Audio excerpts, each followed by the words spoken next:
boa parte dessas emissoras, elas não funcionaram mais do que alguns dias, algumas semanas, mas elas faziam essa coisa de ocupar o espaço, né? Fazer reforma agrária do ar e questionar, então, a legislação vigente. E aí, mas essas rádios, elas não tinham ainda um movimento muito político, né? Elas não tinham o objetivo de alcançar alguma coisa, eram apenas experiências de pessoas lá da cidade de Sorocaba. E aí a gente tem em 85, né, pouco tempo depois, a primeira rádio que começa a usar a rádio como instrumento político, que é a Rádio Chilique, uma rádio que funcionava dentro da PUC de São Paulo.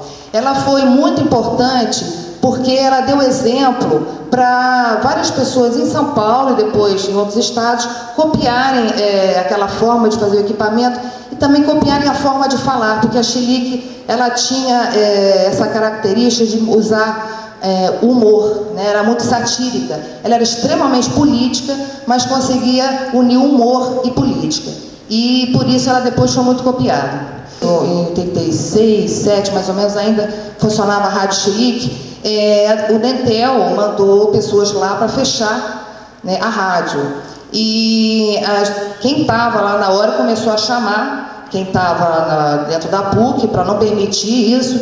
E a rádio começou, várias pessoas começaram a ficar, né, na frente da sala onde estava o transmissor. E foi, inclusive, difícil para o rapaz do Dentel sair, porque ele não conseguiu lacrar e ele quase foi linchado pelas pessoas que estavam lá para defender os transmissores da Rádio Chilique,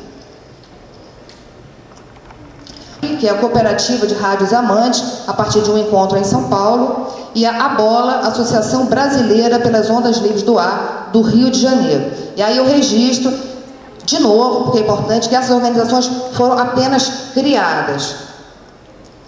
Essa é uma parte do manifesto da Cora Livre, né? Essa organização criada em São Paulo. Eu vou ler rapidamente. É o seguinte: imbuídos do sentimento mais nobre e também mais banal de articular uma corda vocal na atmosfera, nós iniciamos um movimento de reforma agrária no ar. O rádio é uma conquista técnica da humanidade e não pode ficar nas mãos, nas línguas de proprietários concessionários que só fazem poluir o ar com suas músicas e noticiários descartáveis. Piratas são eles, nós não estamos atrás do ouro. Por mais recente que seja o movimento das rádios livres no Brasil, ele já começa a fazer a sua história.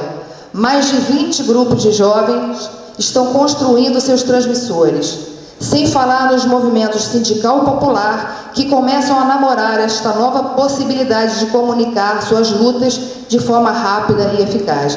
Vocês veem, eram apenas 20 grupos de pessoas naquela época que começaram esse movimento. E essa frase que eu destaquei ali foi uma frase que eles colocaram no manifesto e que teve uma grande repercussão, né? A gente repercutiu muito essa frase porque era realmente a cara do movimento.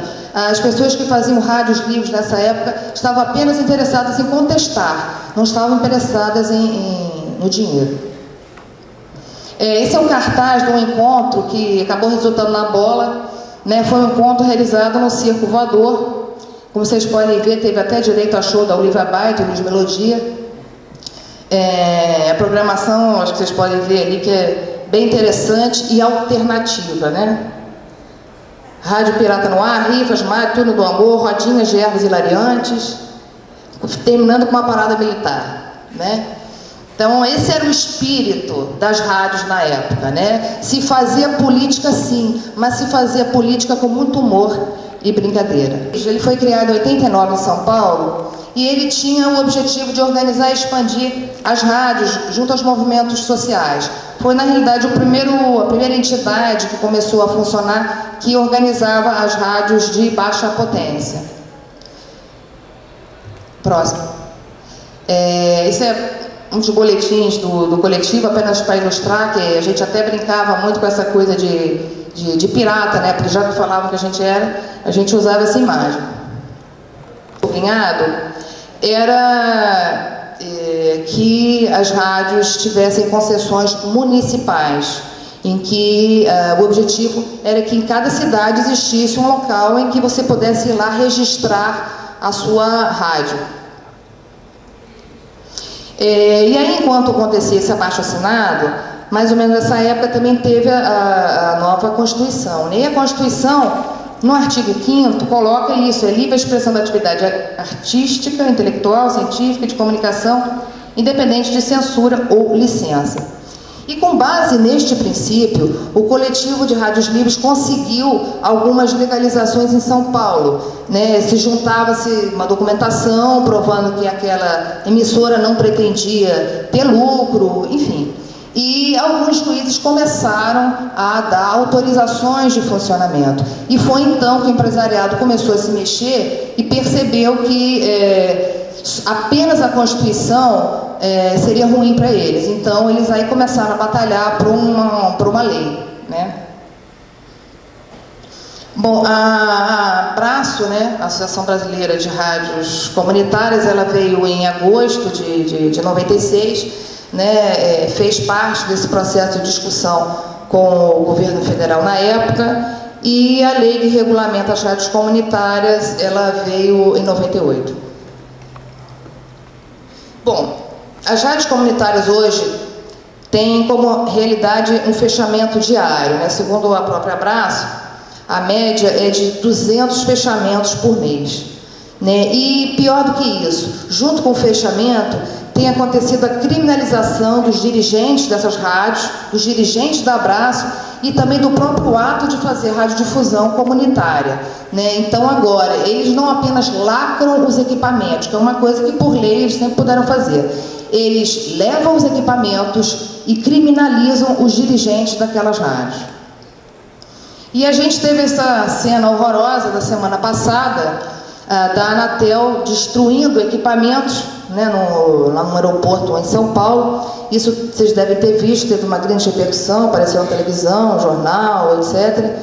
E a gente percebe com essa imagem a tentativa de criminalizar o movimento de rádios, porque obviamente você olha isso, você tem aquele impacto de que está sendo destruído alguma coisa, como mais ou menos eles fazem com drogas, quando juntam assim, botam aquele, né, queima tudo, faz aquele mise-en-scène.